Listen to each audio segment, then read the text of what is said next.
There was like a static electricity in the air. Something just didn't feel right. He says, yeah, let's get out of here. Let's get back up to the gate. People in southern England woke up to a scene that didn't feel real. A row of metal shapes sat across open fields, humming low like something alive. One witness walked close enough to feel the ground vibrate under his shoes. Moments later, something happened that no one on that field could explain. England has logged a surge of UFO reports this year, but this landing has pushed investigators to move fast. Something about these objects didn't match anything seen before. According to some of the witnesses, there was a close encounter of the third kind. The event took place on the night of the 28th and the early morning of the 29th of December. The incident starts with strange lights being seen in the forest.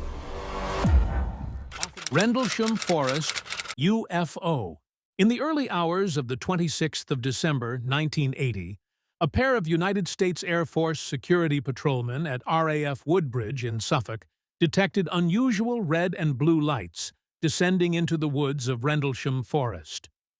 At first, they suspected that a plane had crashed, so the patrolmen drove into the forest and then went on foot to investigate. As they approached the lights, the woods lit up, and the patrolmen sensed a heavy static in the air and felt a strong sense of dread. On the night of the 27th to the 28th of December, the base's deputy commander, Lieutenant Colonel Charles Halt, led a team into the forest with recording equipment, Geiger counters, and cameras after similar strange lights were reported. He revealed that the group encountered a glowing object, which he described as metallic, triangular in shape, and surrounded by pulsing colored lights. Other soldiers who were there revealed that the object hovered just above the trees, then silently moved through the forests, sometimes casting beams of light to the ground. One night, nearby animals went into a frenzy, and the silence of the forest was broken by the skittering and panic of wildlife. In the clearing where the aircraft was seen, the next morning, you won't believe what they found. There were 3 indentations laid out in a triangular pattern, broken tree branches at odd heights, and scorch marks on bark. Some radiation readings at the site were way more elevated than the surrounding forest. And then, something unreal happened after this UFO sighting. Staff Sergeant Jim Peniston moved into the forest with his colleagues. They came across what seemed to be a small, hovering triangular craft, its surface black and glossy, and strangely etched with symbols that Peniston described as hieroglyph-like. Peniston says he approached the craft and deliberately placed his hand on one of the glyph-like markings. At that moment, he experienced an intense burst of white light, lost his normal sense of hearing and sight for a time, and felt as though his mind was flooded with sequences of ones and zeros, binary digits, running through his awareness. While this was happening, he made sure to record the symbol patterns and numeric sequences in a notebook, although he didn't reveal it at the time. He kept the binary sequence as a secret until decades later, in around 2010, when it was shown to researchers and decoded into a cryptic message referencing exploration of humanity, coordinates around the globe, and the phrase origin year 8100. After this happened, the craft rose silently and ascended rapidly above the tree line, departing without the noise or exhaust one would normally associate with an aircraft. Its sudden disappearance left behind disturbances in the forest floor. The incident attracted a lot of attention because of the compelling mix of military witnesses, physical traces, and official documentation. But not everyone believes in it. Skeptical analyses propose more mundane explanations. They say that the initial lights might have been from a meteor fireball, the repeated sightings might have been the flashing beam of the nearby Orford Ness Lighthouse, and the landing marks were dismissed by local forestry officials as rabbit diggings or natural indentations. Skeptics note that most of the binary download story relies on Peniston's later recollections and point out that the evidence is difficult to verify independently. The binary code message only became known decades after the incident and raised questions about whether he was recovering his memory or he was lying. But many years before that happened, there was a shocking UFO sighting in England that attracted the attention of the public, police, and army until it was revealed that it was a hoax. The Great Saucer Invasion. On the morning of the 4th of September, 1967, the landscape of southern England woke to an inexplicable and startling sight. There were 6 identical gleaming metallic discs, each roughly 54 inches long by 30 inches wide and 20 inches deep, and weighing about 100 pounds. They were found placed at equidistant points along the 51st parallel. The locations included Clevedon in Somerset, Chippenham in Wiltshire, Welford near Newbury, Winkfield in Berkshire, a golf course in Bromley, and the Isle of Sheppey off the Kent coast. Each object emitted a faint electronic hum, appeared seamless and polished in a metallic gel coat, and, at first glance, seemed almost extraterrestrial in origin. Immediately after this happened, the local police forces responded, and they were shocked by what they saw. They quickly called in the bomb disposal units, the military, and even the Ministry of Defense. In one case, at Chippenham, the object was subjected to a controlled explosive detonation by the Army.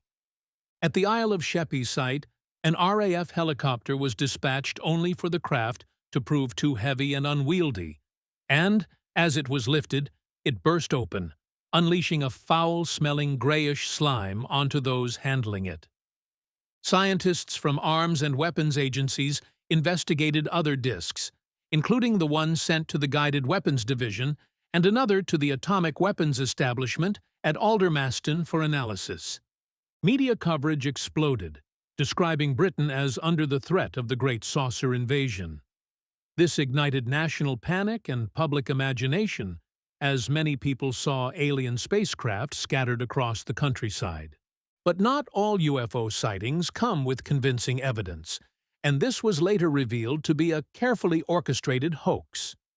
The discs had been manufactured in secret by apprentices of the Royal Aircraft Establishment in Farnborough as part of their Rag Week fundraising efforts. Each saucer was crafted from fiberglass, coated with aluminum powder gel coat to give it a metallic sheen, outfitted with a hidden loudspeaker to emit eerie beeps, and internally filled with a pungent flour and water paste designed to mimic alien fluid should the disc be opened. Their deployment took place in the dead of night, using vehicles and camping gear as cover, planting the objects in pre-selected spots chosen for visibility and proximity to transport or military sites. But they didn't expect that the prank would play out beyond expectation.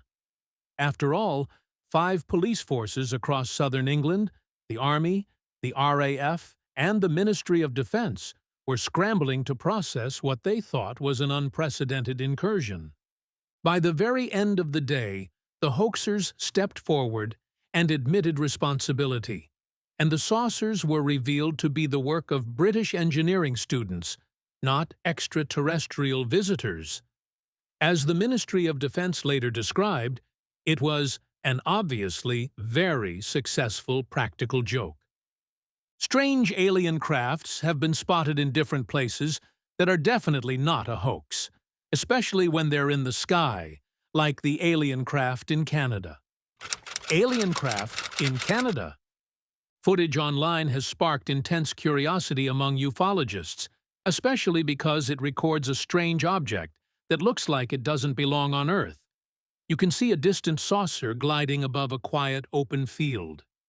At first, the object seems small, almost like a distant light or reflective disk, but as it gradually moves closer, it becomes incredibly large. This was definitely not something you should see in the Canadian landscape. What stands out the most is the craft's design, or rather, the fact that it had no design elements connected to human-made aerial vehicles. There are no wings, tail structure, visible engines, or signs of propulsion. Normally, traditional aircraft rely on aerodynamic surfaces to maneuver and remain airborne, yet this craft moves with a stable, continuous float, and there's no sign of lift or thrust. In the video, you can see the saucer, and it's not pushing the air or generating force, but simply gliding with a smoothness that feels almost gravity-defying. Its movement doesn't have the wobble of balloons, the flutter of drones, or the mechanical adjustments visible in helicopters or planes. Instead, the craft holds a steady posture as though suspended in an invisible current. As it approaches, the saucer-like structure becomes clearer, growing in scale until it appears massive. The surface of the craft doesn't show any clear panels, seams, or lighting arrays that are expected on an aircraft. There was also no exhaust rail, heat distortion, or sound detected from the available footage. Its motion is gentle, steady, and weirdly calm. Everyone has questions about this strange UFO in Canada. Human-made aircraft require constant propulsion to remain aloft, yet this object behaves as if it's governed by a different physical principle altogether. Whether the object is an advanced experimental craft, a misidentified natural phenomenon, or something beyond current human technology, there are many questions. But even in England, there have also been many UFO sightings just as real as the ones seen in Canada. In 2025 alone, they saw many UFOs in the region. England UFO Sightings 2025. Across England, 2025 has emerged as a remarkable year for reports of UFOs, with citizens from rural towns to urban centers coming forward with observations of strange lights, hovering shapes, or darting orbs that defy conventional aircraft behavior. From hovering spaceships to moving lights, there have been many strange UFO sightings in the region. In early spring, a mysterious spinning orb captured attention when it drifted across the night sky above northern England, including regions like Greater Manchester, Derbyshire, and Yorkshire. Eyewitnesses described seeing a glowing object surrounded by misty rings, slowly spiraling before vanishing. It was a sight that was so unusual, many people started to ask questions. Other incidents throughout the year added to the mix. In the rural locale of Upper Arncott, a bright white light traveled at around 3,000 and 5,000 feet altitude, silent, with abrupt changes in direction. In another case near Coombe Bisset, observers revealed that they saw clock face lights fixed in the sky for several minutes, drifting slowly before disappearing altogether. Meanwhile, there have been some UFO sightings in urban centers and smaller towns. In places such as Wolverhampton and Norwich, witnesses described cigar-shaped, silver-tinged objects, or silent orbs moving at strange speeds, often behaving in ways that normal drones or aircraft couldn't explain. These multiple waves haven't gone unnoticed by the UK government. In May 2025, a new disclosure group in the UK asked for greater transparency and coordinated reporting of UFO incidents, like they do in the US. The group noticed a noticeable increase in reports of silent craft with no visible propulsion, unpredictable lights, and flight patterns that normal aviation or drone technology cannot easily account for. Of course, not all strange lights in the sky turn out to be mysterious crafts. Some may have earthly explanations, from weather anomalies to rocket trails. We can't jump to conclusions, but England has had many shocking UFOs in its history. Bexley Heath UFO landing. Back in 1955, one of the most enduring and enigmatic UFO episodes in Britain occurred. According to multiple sources, the incident occurred around midday on the 17th of July 1955, on a quiet summer's day in the London suburb of Bexley Heath. The first witnesses were workers on a nearby building site who, during their lunch break, were alerted by commotion in the street. What they saw left them stunned. There was actually a saucer-shaped craft, around 30 feet wide, hovering just above the roadway and blocking the entire width of the street, spilling onto the pavements. According to one of the witnesses, the underside of the object featured multiple massive suckers, giving the impression it had landed rather than hovered. The craft's rim was slowly spinning, while bright white lights flashed intermittently. A steady humming sound came from it too, making it even more authentic. A little distance away, another key witness was on her way to a doctor's appointment, and the doctor with her witnessed the same object. She described it as having a metallic yet ambiguous color. According to her, 3 spheres were embedded in the base of the craft. One had flipped out before a soft landing, touching down near the junction of Ashbourne and Whitfield roads. A group of local children also approached the craft out of curiosity, only for it to rise a few feet off the ground, hover briefly over nearby Bedenwell Primary School, and then shoot upward until it was gone. Over 36 people are said to have witnessed the event, including workers, residents, children playing nearby, and a medical professional. This makes it one of the most compelling UFO sightings, as many people saw the UFO, not just a single person. Lakenheath-Bentwaters Incident. A year after this happened, the Lakenheath-Bentwaters incident happened, and this is one of the most intriguing UFOs on record. One night in 1956, British and American Air Force personnel witnessed something that defied all known aviation capabilities. On the evening of August 13th, radar operators at RAF Bentwaters, a base in Suffolk occupied by the United States Air Force under lease, first detected anomalous radar targets. These targets were moving at speeds far beyond those achievable by any plane of the era. Shortly after this happened, there was a separate radar contact, followed by ground and airborne visual reports. A C-47 aircraft flying above Bentwaters actually saw a bright light pass below it, while the workers on the ground also saw luminous objects moving in the sky. These events led to immediate concern and action. The personnel at Bentwaters immediately alerted RAF Lakenheath, about 40 miles northwest, to stand by. Several of the bright objects were also observed, and some witnesses noticed that 2 of these lights met, merged, and then departed. With the government involved, 2 RAF interceptors were quickly sent to investigate. The first Venom locked onto a radar target, but the object then maneuvered behind the aircraft and began to pursue it, sustaining the chase for around 10 minutes despite evasive maneuvers by the pilot. The second Venom was forced to withdraw due to engine trouble. Eventually, the UFO vanished on radar and out of sight, heading off north. The UFO sighting was so important that it was documented in Project Blue Book and then analyzed by the Condon Committee. Normally, UFO communities give mundane explanations for sightings, but it actually concluded that the probability that this was a genuine UFO was high.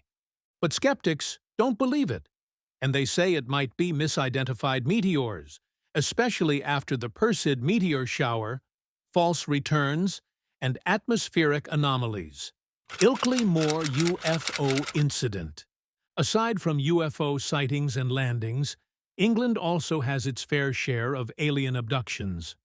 On the morning of the 1st of December 1987, a former police officer walking across Ilkley Moor in West Yorkshire claimed he encountered something extraordinary.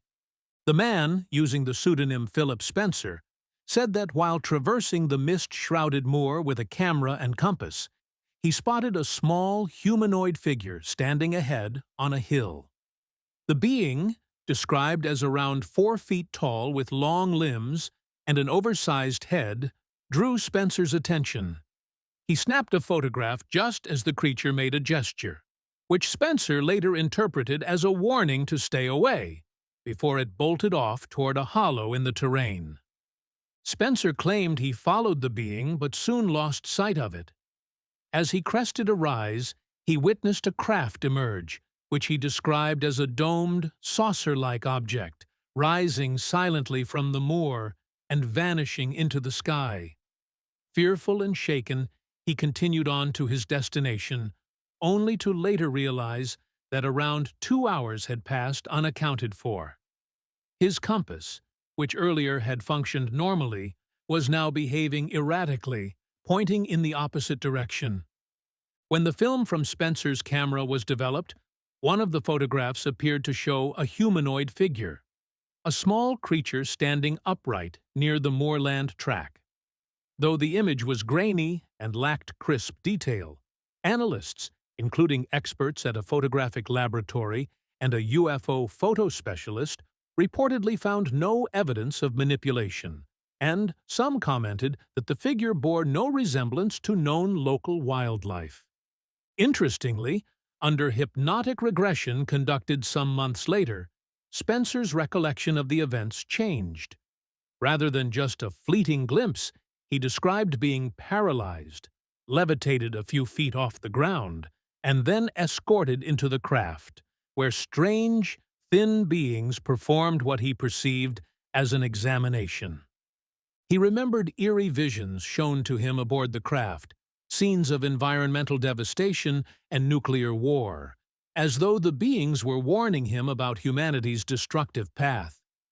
After this, he claimed to have been returned to the moor, at which point he took the controversial photograph.